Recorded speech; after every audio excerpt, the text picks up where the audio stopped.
কিয়ামতের পর্বগুলো নিয়ে কথা বলা, যে কিয়ামতের এই আগে পৃথিবীতে কি ঘটবে সেই সম্পর্কে কথা বলা। এক পর্যায়ে আমরা কয়েকটা বক্তব্য দিয়েছি, তাতে আমরা কিয়ামতের লক্ষণে পৌঁছেছি।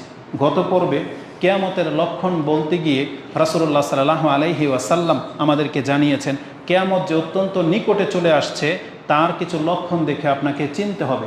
আর কিয়ামত যত বেশি ঘনিয়ে আসবে এই পৃথিবীতে বিপর্যয় নেমে আসবে, মানে ফিতনা আম হয়ে যাবে, মূর্খামি বেড়ে যাবে, এলেম উঠে যাবে, এগুলো হচ্ছে লক্ষণ। তো ফিতনা ব্যাপক হবে। ওয়ায়ুদহারুল ফিতান বলা হয়েছে ফিতনা আম হয়ে যাবে। আর ফিতনা নাজিল হবে বলা হয়েছে কামাওয়াকিতিল কাতর, মানে বৃষ্টির ফোঁটার মতো ঝরতে থাকবে। বৃষ্টির ফোঁটা যেমন একটার পর একটা ঝরে, এইভাবে পৃথিবীতে মুসলিমদের উপরে বিপর্যয় আসতেই থাকবে। এই ফিতনা নিয়ে গত পর্বে আমরা আলোচনা করেছিলাম। তাতে ফিতনা শব্দটার অর্থ নিয়ে কথা বলেছিলাম, যে ফিতনা মানে হচ্ছে বিপর্যয়, ফিতনা মানে হচ্ছে পরীক্ষা, ফিতনা মানে হচ্ছে বিপদ আপদ, ফিতনা মানে হচ্ছে শাস্তি। এইভাবে ফিতনা শব্দটাকে কোরআন হাদিসে বহু অর্থে ব্যবহার করা হয়েছে। সেই অর্থ নিয়ে গত খুতবায় আলোচনা করেছিলাম। তার মধ্যে একটা অর্থ কি বললাম? বিপর্যয় এবং বিপদ আপদ, যে মুসলিমদের উপরে, পৃথিবীবাসীর উপরে পৃথিবী যত ঘনিয়ে আসবে বিপদ আপদ তত বাড়তে থাকবে, বিশৃঙ্খলা বিপর্যয় তত দেখা দেবে। মুসলিমদের মধ্যে কত বড় বিপর্যয় দেখা দেবে, যেখানে রাসূলুল্লাহ সাল্লাল্লাহু আলাইহি ওয়াসাল্লাম বলেছেন আমার উম্মতের কিয়দাংশ পুতুল পূজায় লিপ্ত হয়ে যাবে, আবার পুতুল পূজায় লিপ্ত হয়ে যাবে। এবং বলা হয়েছে অধিকাংশদের অবস্থা কেমন হবে? তারা পূর্বের জাতির দিকে ফিরে যাবে। বলছে ইহুদি নাসারা, বলছে ফামান, তাহলে আর নয়তো কে? তার মানে অধিকাংশ মুসলিমদের চরিত্র ইহুদি নাসারাদের মতো হয়ে যাবে। এটার চাইতে বড় বিপর্যয় মুসলিমদের জীবনে মনে হয় আর কিছুই ঘটবে না। তো এটা যেহেতু পৃথিবীর একেবারে শেষ দিকে ঘটবে, এজন্য এই চ্যাপ্টারটা আমরা একেবারে শেষ দিকে আলোচনা করব। আজকে যেই জিনিসটি, যেই ফিতনাটা দিয়ে আমি শুরু করব, সেটা হচ্ছে মুসলিমদের উপরে সবচেয়ে বড় ফিতনা যেটা ছেয়ে যাবে, সেটা হলো মুসলিমের দ্বারা মুসলিম ক্ষতিগ্রস্ত হবে। মুসলিমের দ্বারা মুসলিমের ক্ষতিগ্রস্ত হবে, এটা আল্লাহ রাসূল সাল্লাল্লাহু আলাইহি সাল্লাম তিনি ভবিষ্যৎবাণী করে আমাদেরকে জানিয়েছেন। এই মর্মে হাদিসের কিতাবগুলোতে পর্ব রয়েছে, যেমন ইমাম মুসলিম রাহিমাহুল্লাহ তিনি তার 54 নম্বর পর্বে কিতাবুল ফিতান, তার 5 নম্বর পর্বটা হচ্ছে, তিনি বলেছেন বাবুন, এই অধ্যায় হলো ফি হালাকি হাযিহিল উম্মাহ বাদুহুম বিবাদ, এই উম্মত একে অন্যের দ্বারা ক্ষতিগ্রস্ত হবে। এটা হচ্ছে এই পর্বে। তারপর তিনি ওখানে কিছু হাদিস এনেছেন। সেই হাদিসের মধ্যে আমাদেরকে জানানো হয়েছে যে মুসলিমই মুসলিমের ক্ষতির সবচেয়ে মুখ্য কারণ হবে। এটা রাসূলুল্লাহ সাল্লাল্লাহু আলাইহি ওয়াসাল্লাম তিনি বিজাতির পূর্বের জাতির ইতিহাস থেকে যেটা আঁচ করতে পেরেছিলেন, এবং যেই জিনিসগুলো পূর্বের জাতির জন্য ক্ষতির কারণ ছিল, এবং যেভাবে পূর্বের জাতিকে আল্লাহ ধ্বংস করেছেন, এই প্রত্যেকটা জিনিসকে সামনে রেখে রাসূলুল্লাহ সাল্লাল্লাহু আলাইহি ওয়াসাল্লাম আল্লাহর কাছে দোয়া করেছিলেন যে আমার উম্মতের ক্ষেত্রে যেন এটা না ঘটে।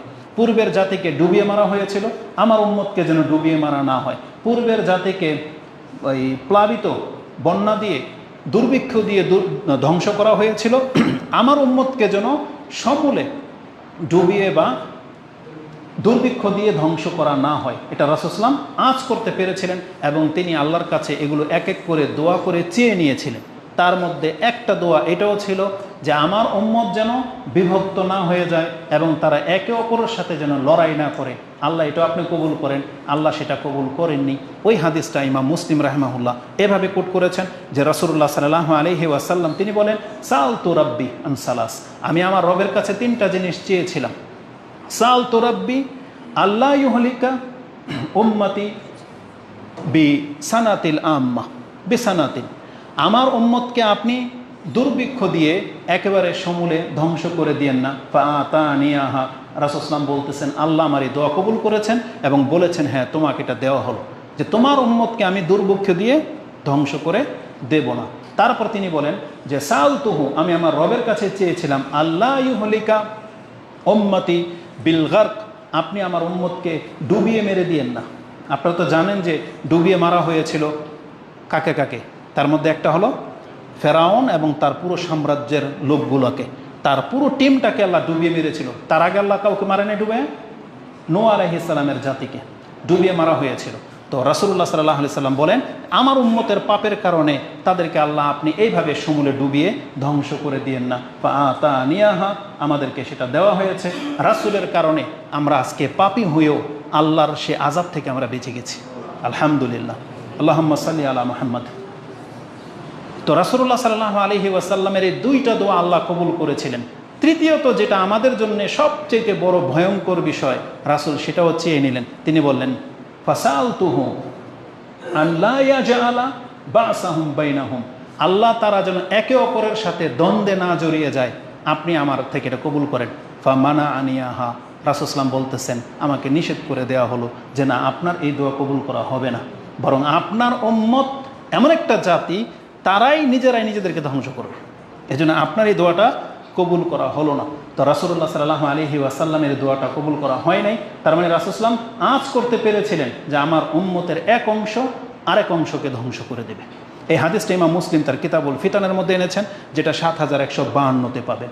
এই হাদিসটাই তার দুইটা হাদিস আগে 7150-এ এইভাবে আপনি পাবেন যে আল্লাহ তাকে এইভাবে বলেছিলেন, ইন্না রাব্বি কাল, রাসূল সাল্লাল্লাহু আলাইহি ওয়াসাল্লাম বলতেছেন আমার রব আমাকে বলেছেন, ইয়া মুহাম্মদ ইন্নী ইযা কাদাইতু কাদাআন ফাইন্নাহু লা ইউরাদ্দু, আমি যখন কোনো ফয়সালা করে ফেলি সেই ফয়সালা আর রদবদল হয় না বা রদবদল করার প্রয়োজন হয় না।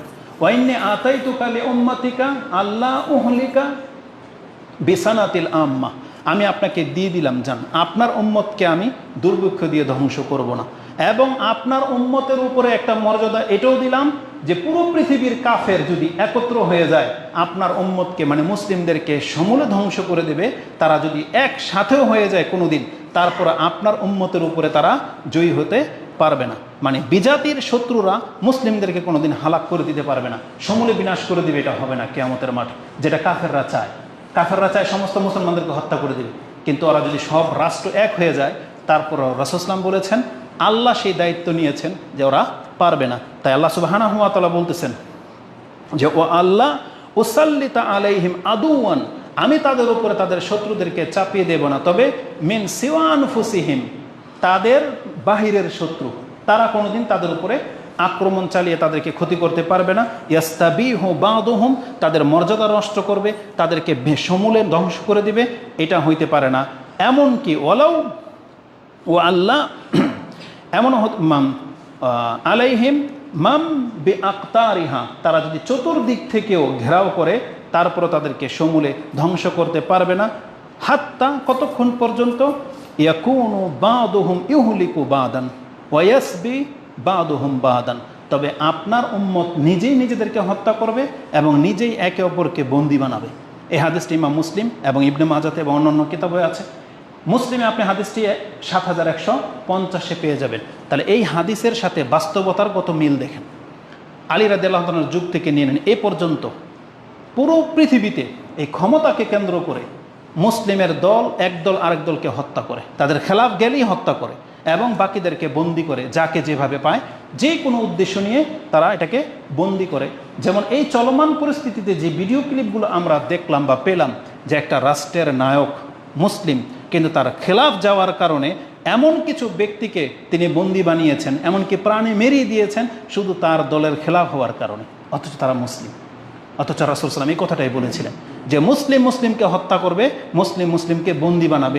কোনো কাফের শাসক হিসেবে আমাদের দেশে কিন্তু আসে নাই যে কাফের এই কাজটা করেছে, সেও একটা মুসলিম, যাদেরকে করেছে তারাও মুসলিম, অথচ এইভাবে মানুষ মানুষকে হত্যা করে ক্ষমতার জন্য, যেটা আমাদের ইসলামের খেলাফ। এটা কত বড় পাপ, সেদিকে আপনাকে আমি ইঙ্গিত করব। তো রাসূল ইসলামের এই ভাষাটাকে আল্লাহ তাকে জানিয়েছেন যে আপনার উম্মত এই মুসলিম মুসলিমকে হত্যা করবে, মুসলিমই মুসলিমকে বন্দি বানাবে। আর তাই হচ্ছে, এটা হচ্ছে আমাদের প্রেক্ষাপট। কিন্তু কোরআন হাদিসের সাথে এদের কোনো সম্পর্ক নাই। এই কথাগুলা মাদ্রাসায় ছাড়া কোনো স্কুল ভার্সিটিতে পড়ানো হয় না, তার মধ্যে এই হিতাহিত জ্ঞানগুলো তাদের নাই।